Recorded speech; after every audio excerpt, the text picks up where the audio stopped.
Une vidéo est devenue virale durant la journée du 11 juin 2025. La vidéo qui est devenue virale, c'est laquelle?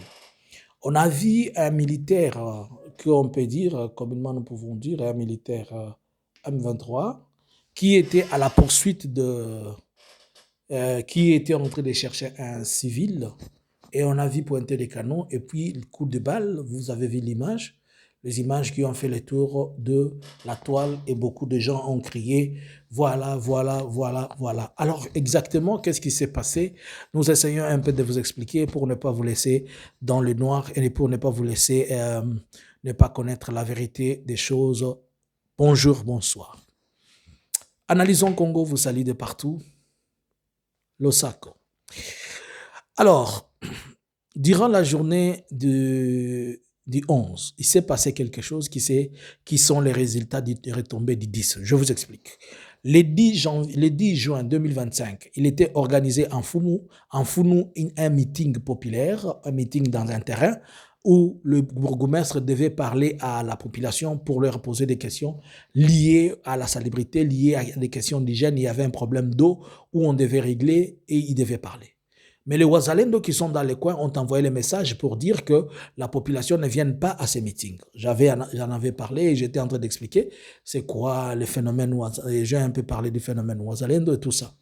Je viens d'apprendre qu'il y a eu encore des affrontements dans les territoires de Fizi. Je vais venir avec le plus de détails.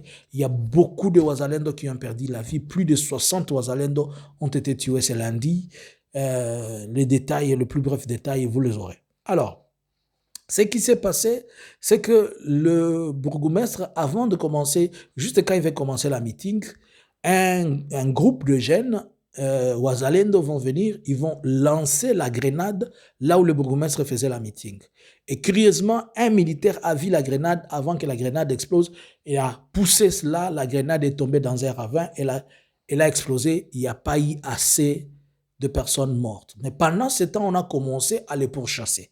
Pendant qu'on était en train de les pourchasser, il y a quelqu'un qui était en train de filmer et il a juste pris, selon le dire du témoin, c'est lui qui est sur l'image, le monsieur qui est sur l'image là, il dit qu'on a juste pris la petite vidéo et il explique que c'était quoi.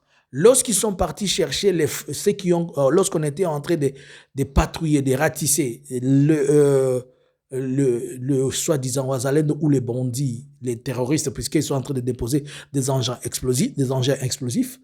Et la maison dans laquelle ils étaient, ils avaient tous fouillé et ils avaient laissé, il y avait un seul garçon, c'est celui-là que vous voyez sur la photo qui était sur le plafond. Alors, on l'a demandé de descendre. Et la maison et le lieu est connu dans les gens du coin que c'est une maison qui abrite le bandit, c'est une maison qui abrite des hommes armés, et c'est une maison qui abrite ceux qui font du mal. Mais quand ils sont venus les chercher, ces derniers, ils avaient tous fouillé puisqu'ils apprenaient qu'on était en train de ratisser les maisons, ils avaient fouillé et il y avait qu'un qui s'était caché à la toiture.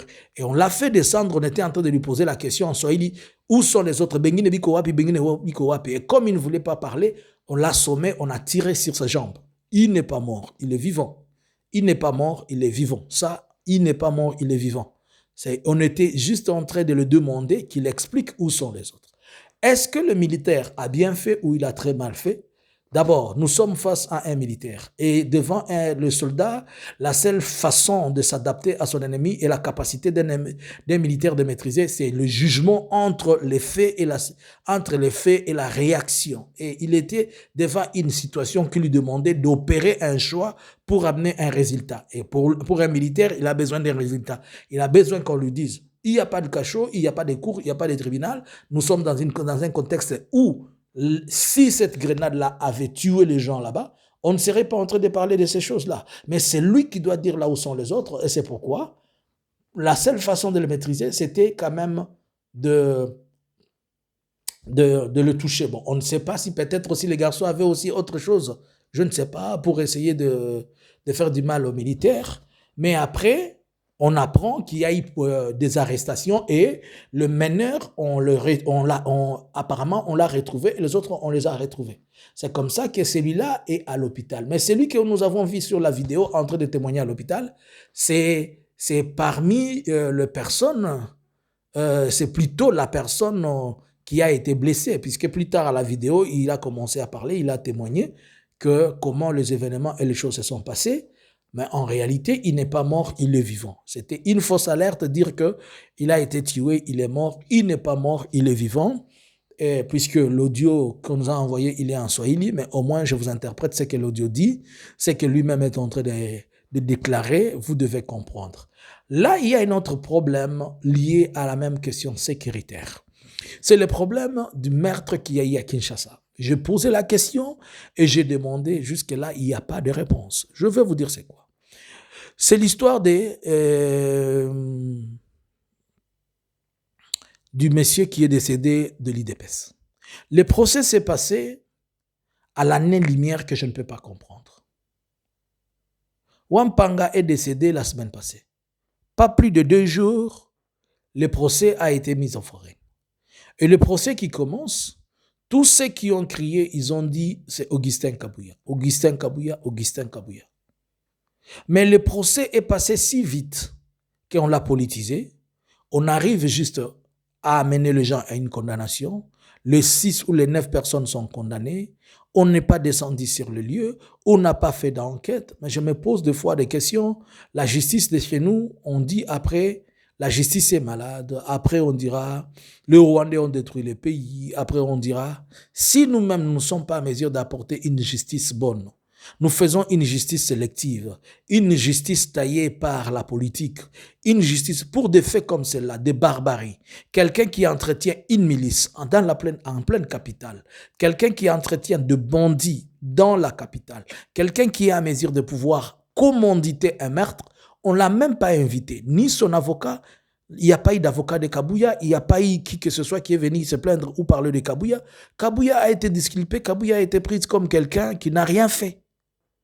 Et à la fin de la journée, on dit on va donner à cette femme-là, la maman qui est la veuve, on va la donner 200 000 $, elle a 22 enfants avec 200 000 $. Et le bandit et tous ceux qui ont vu l'image de ces gens-là, s'il y a d'autres Koulouna dans les coins, qu'est-ce qu'ils vont faire? Ils vont les poursuivre et dire, c'est vous qui avez acquisé les biens et les nôtres. Et tous ceux qui ont témoigné contre Kabouya là, comment on pense de ces témoins-là? Tous ceux qui ont témoigné contre Kabouya, qu'est-ce qu'on pense d'eux? Comment on les protège? C'est-à-dire, dans notre pays, nous ne faisons pas des choses puisque nous voulons résoudre des équations, mais nous faisons des choses pour s'en foutre de certaines personnes, pour se débarrasser d'une foule de gens. Comment le procès, depuis qu'il a commencé jusqu'il a fini, on a cité le nom de Kabouya plus de 10 000 fois. Et les militaires qui ont tenu le téléphone, on a même dit qu'ils étaient en train d'appeler, ils étaient en train de filmer. Tous ces gens-là, comment ils ne sont pas intervenus? Le message, pourquoi on n'a pas fait sortir le message qui était parti vers Kabouya? Pourquoi on n'a pas demandé à Kabouya de se présenter? Vous comprenez que la justice de chez nous, on ne peut pas dire que nul n'est au-dessus de la loi. Chez nous, les hommes sont au-dessus de la loi est en dessous. Cette loi même que nous voulons qu'elle soit la loi suprême, c'est cette loi même que nous ne prenons pas à sa vraie place. De quelle justice sommes-nous en train de parler? Là encore, c'est Kabila qui a fait ça. Là encore, c'est le Rwanda. C'est-à-dire, quand il s'agit de l'IDPS qui fait une bêtise, et des gens qui sont au pouvoir qui font une bêtise, chez eux, ils sont béatifiés. Quand il s'agit des autres, les autres sont des méchants. Je vous ai dit dans l'analyse que j'ai faite que Félix est membre par entière de l'Union de l'Alliance M23, vous ne comprenez pas. Parmi les membres permanents de l'Alliance Fleuve Congo M23, Félix en est un. C'est lui qui donne les armes à l'Alliance Fleuve Congo, c'est Félix. C'est lui qui les a laissés 350 camions à Goma.